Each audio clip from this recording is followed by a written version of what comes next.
যুক্তরাষ্ট্রে জ্বালানি তেলের দাম ব্যাপকভাবে বেড়ে যাওয়ার প্রেক্ষাপটে ফেডারেল গ্যাস ট্যাক্স সাময়িকভাবে স্থগিত করার ইচ্ছা প্রকাশ করেছেন প্রেসিডেন্ট ডোনাল্ড ট্রাম্প। মার্কিন সংবাদ মাধ্যম সিবিএস নিউজকে দেওয়া এক সাক্ষাৎকারে ট্রাম্প বলেন, একটি নির্দিষ্ট সময়ের জন্য গ্যাস ট্যাক্স বাতিল করা যেতে পারে এবং পরিস্থিতি স্বাভাবিক হলে তা পুনরায় চালু করা হবে।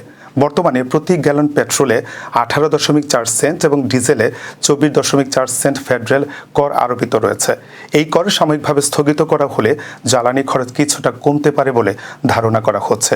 ইরানের সঙ্গে সংঘাতের পর বৈশ্বিক তেল সরবরাহে চাপ সৃষ্টি হয় যুক্তরাষ্ট্রের জ্বালানির দাম উল্লেখযোগ্যভাবে বেড়েছে বলে প্রতিবেদনে বলা হয়েছে। সরবরাহ সংকটের কারণে হরমুজ প্রণালীতে তেল পরিবহনও ব্যাহত হচ্ছে। জনমত জরিপ অনুযায়ী উচ্চ জ্বালানি দামের কারণে বেশিরভাগ আমেরিকান পরিবার আর্থিক চাপে রয়েছে বলে মত প্রকাশ করেছে।